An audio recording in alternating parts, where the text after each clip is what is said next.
Hello बच्चों, मैं नम्रता जैन, प्रवक्ता Adinath college of education Maharra Lalitpur. पिछली कक्षा में हमने पढ़ा था कि समावेशी शिक्षा भारत में की क्या व्यवस्था की गई थी। अब हम अगले अपने इस वीडियो में देखेंगे कि जो भारत में समावेशी शिक्षा के लिए क्या क्या प्रावधान किए और क्या क्या योजनाएं बनाई वो तो हमने देख लिया। इसके बाद देख लेते हैं कि हम सरकारी नीतियां क्या क्या बनी हैं और उसमें क्या क्या सुझाव दिए गए हैं। सरकारी नीतियां सबसे पहले बनी कोठारी कमीशन 1964 टू 1966। इसमें उन्होंने सुझाव दिया कि प्रतिभाशाली और विकलांग दोनों ही बच्चों को छात्रवृत्ति की व्यवस्था की जाए। उसके बाद फिर प्राथमिक शिक्षा का प्रचार किया गया। प्राथमिक शिक्षा को बहुत ज्यादा आगे बढ़ाने की कोशिश की गई, क्योंकि प्राथमिक के बाद ही माध्यमिक और उच्च शिक्षा के तक बच्चा बढ़ सकता है, इसलिए जो उसका बेसमेंट है वो बहुत ज्यादा स्ट्रांग होना चाहिए। इसके बाद विकलांग बच्चों को शिक्षा का समान अवसर दिया जाए, यानी कि समावेशी शिक्षा को बहुत ज्यादा महत्व दिया गया। फिर आई हमारी दूसरी राष्ट्रीय नीति, राष्ट्रीय शिक्षा नीति 1968। इसमें कहा गया है निःशुल्क व अनिवार्य प्राथमिक शिक्षा होनी चाहिए।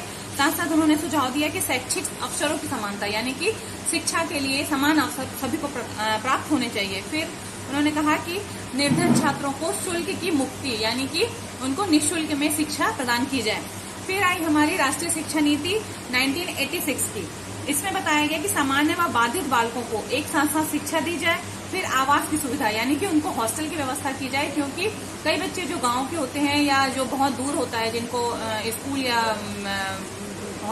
कॉलेज, तो वो वहाँ पे आने में उनको दिक्कत होती है, जिससे कि उनको सबसे ज्यादा अच्छा एक रास्ता है कि उनको छात्रावास दिया जाए, उनको बस आदि की सुविधा दी जाए, जिससे कि वो अपनी एजुकेशन को कंटिन्यू रख सके। फिर व्यावसायिक प्रशिक्षण, यानी कि अब अगर बच्चा 10th तक पढ़ लिया या 12th तक पढ़ लिया, अब उसको ये कंफ्यूजन रहता है कि उसको कौन से सब्जेक्ट लेने चाहिए, क्या उसको एक सही दिशा निर्देशन नहीं मिल पाता। इसीलिए व्यावसायिक निर्देशन और व्यावसायिक प्रशिक्षण का एक सुझाव दिया गया, जिससे कि बच्चा फिर ये समझ सके कि उसको जॉब में जाना है या उसको बिजनेस में जाना है या उसको आगे किस फील्ड में जाना है, इसीलिए वो एक सही गाइडेंस उसको मिल सके। इसलिए ये सारी व्यवस्था हमारी 1986 की नीति में बताया गया। फिर कठिनाइयों के समाधान हेतु प्रशिक्षण कार्यक्रम चलाया गया।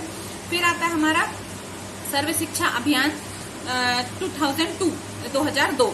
उसमें कहा गया, इसका एक टारगेट था 2002 से 2010 तक इसको कंप्लीट करने का। एक सर्व शिक्षा अभियान चला था, यानी कि सारे ही देश में सभी को शिक्षा, प्राथमिक शिक्षा कम से कम सभी बच्चों को मिलनी ही चाहिए, ये एक अभियान था।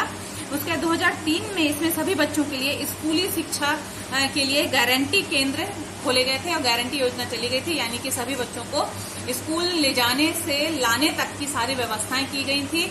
और अध्यापकों को वो घर पे जाके उनका सर्वे करते थे। सर्वे के बाद उनको कारण को जानते थे कि आखिर बच्चे क्यों नहीं स्कूल आ पा रहे हैं, उनको क्या क्या असुविधाएं हैं। अब असुविधाओं को उनकी दूर करने की कोशिश की जाती थी। उनको इंसिस्ट किया जाता था उनके पेरेंट्स को कि स्कूल कितना जरूरी है, शिक्षा कितनी जरूरी है। इस प्रकार से ये टारगेट चला था। इसमें आया स्कूल शिविर का आयोजन, यानी कि अभिभावकों के लिए भी ये शिविर का आयोजन किया गया था, जगह जगह पे कैंप लगा के, जिससे कि बच्चों को और साथ साथ उनके अभिभावकों को भी शिक्षा की इम्पोर्टेंस का पता चल सके। फिर आया इसी के साथ में इन्होंने बताया था जीवन उपयोगी शिक्षा, यानी कि जो हम जीवन में आगे कर सकें, केवल पढ़ने तक ही सीमित नहीं, स्कूली शिक्षा तक ही सीमित नहीं, जो जीवन में उनको सही गाइडेंस दे सके वो शिक्षा, इसमें सुझाव दिया गया था। साथ साथ में प्राथमिक शिक्षा की संख्यात्मक शिक्षा के साथ साथ गुणात्मक शिक्षा भी हो, यानी कि केवल रजिस्टर में बच्चों का नाम ही उसमें अंकित ना हो, उसके साथ साथ जो उनको शिक्षा मिल रही है उसमें वो क्वालिटी हो, इसीलिए इस चीज का उसमें सुझाव दिया गया। फिर इसमें आया वैकल्पिक स्कूल का प्रावधान, यानी कि जो ओपन स्कूल्स हैं, औपचारिक और अनौपचारिक। औपचारिक यानी कि जो हम स्कूल में जाके शिक्षा प्राप्त करते हैं रेगुलर, और इसके साथ फिर जो अनौपचारिक, जो बच्चे स्कूल में या जो बड़े भी जो स्कूल में नहीं आ पा रहे हैं, कॉलेज नहीं जा पा रहे हैं, वो केवल घर बैठे ही शिक्षा प्राप्त करके वो अपनी एग्जाम देकर और डिग्री प्राप्त कर सकते हैं, वो हमारी अनौपचारिक या दूरस्थ शिक्षा कहलाती है। ओपन स्कूल, ओपन यूनिवर्सिटीज कहलाती हैं।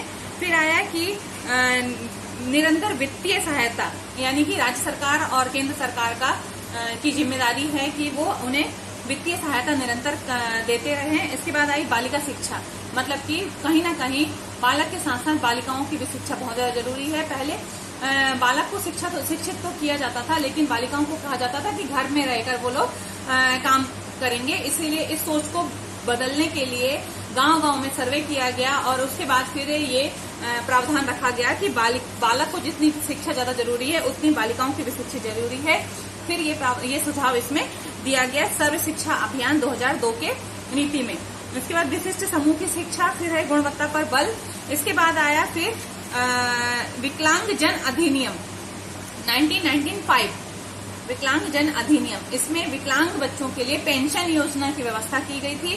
फिर कृत्रिम अंगों की व्यवस्था की गई थी, यानी कि अगर जिनको हाथ में या पैर में जो मतलब हैंडीकैप हैं उनको एक डुप्लीकेट जो ऑर्गन्स हैं वो बना के उनको प्रोवाइड किए जाएंगे। व्हील चेयर वगैरह हैं और बहुत सारी ऐसी व्यवस्थाएं की गई थी।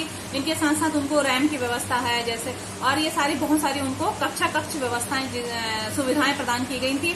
फिर उनको साथ में छात्रवृत्ति की सुविधा प्रदान की गई थी। फिर अगर वो विवाह आदि करते हैं तो उनको राज्य स्तर से पुरस्कृत किया जाएगा या उनको पुरस्कार वितरण दिया जाएगा। फिर दुकान निर्माण योजनाएं चली गई थी उनको, जैसे कि वो अगर पढ़ चुके हैं और उसके बाद अब वो अपनी खुद सेल्फ डिपेंड होना चाहते हैं तो उसके लिए भी प्रावधान था कि उनको दुकान निर्माण की योजनाएं बनाई गई थी, जिसमें कि उनको कुछ पैसे से या आर्थिक सहायता दी जाती थी, कुछ गाइडेंस दिया जाता था। इस प्रकार से ये 1995 में ये अधिनियम बना था। इसके बाद आता है भारतीय पुनर्वास परिषद अधिनियम 1992। इसमें निःशक्त व्यक्तियों के पुनर्वास के क्षेत्र में स्नातक डिग्री और स्नातक डिग्री, डिप्लोमा, प्रमाण पत्र, पाठ्यक्रम चलाने वाली संस्थाओं और विश्वविद्यालयों को मान्यता प्रदान की जाएगी। यानी कि जो भी निःशक्त विद्यार्थी हैं जो पुनर्वास में रह रहे हैं और उनको अगर ये सारी डिग्री मिल रही है, एमए और बीए आदि की, डिप्लोमा कुछ भी वो करना चाहते हैं अगर, तो उन संस्थाओं को या विश्वविद्यालयों को मान्यता दे दी गई थी कि इनको हम रजिस्ट्रेट कर सकते हैं या उनका रजिस्ट्रेशन करके और हम उनको ये डिग्रियां दे सकते हैं या उनको ये कोर्स करवा सकते हैं। व्यावसायिक पुनर्वास केंद्रों को जनशक्ति विकास केंद्रों के रूप में मान्यता दी जाएगी। फिर व्यावसायिक पुनर्वास केंद्रों में कार्यरत जितने भी श्रमिक हैं और जितने भी लोग हैं उनको पंजीकृत किया जाएगा। फिर है मान्यता प्राप्त व्यावसायिक केंद्रीय पुनर्वास रजिस्टर्ड, जो रजिस्टर्ड है उसका रखरखाव किया जाएगा। समुचित सरकारों एवं स्थानीय प्राधिकारियों द्वारा निःशक्त बालकों के लिए निःशुल्क शिक्षा आदि की व्यवस्था की जाएगी। फिर साथ में फिर आए एनजीओज ने इन निःशक्त बालकों के लिए या इनकी शिक्षा के लिए, समावेशी शिक्षा के लिए अनुदान की व्यवस्था की गई थी। इस प्रकार हमने देखा कि भारत में ये बहुत सारे अधिनियम और सरकारी नीतियों के द्वारा कानूनी व्यवस्थाएं की गई थी, जिससे कि किसी न किसी रूप से बच्चा शिक्षित होकर वो अपनी प्राथमिक शिक्षा पूरी करे और साथ साथ अपनी माध्यमिक और शिक्षा और उच्च शिक्षा के करके वो अपने आप को खुद सेल्फ डिपेंड हो सके, किसी भी तरीके से उसमें कोई कमी ना रह जाए। अब देखते हैं कि कुछ जो अब हम अगले वीडियो में देखेंगे कि हमारी इस कार्य में क्या क्या बाधाएं आई और उनको बाधाओं को हटाने के लिए क्या क्या कदम उठाने चाहिए, हम क्या क्या सुझाव उसमें क्या क्या परिवर्तन कर सकते हैं। अब जब तक के लिए धन्यवाद।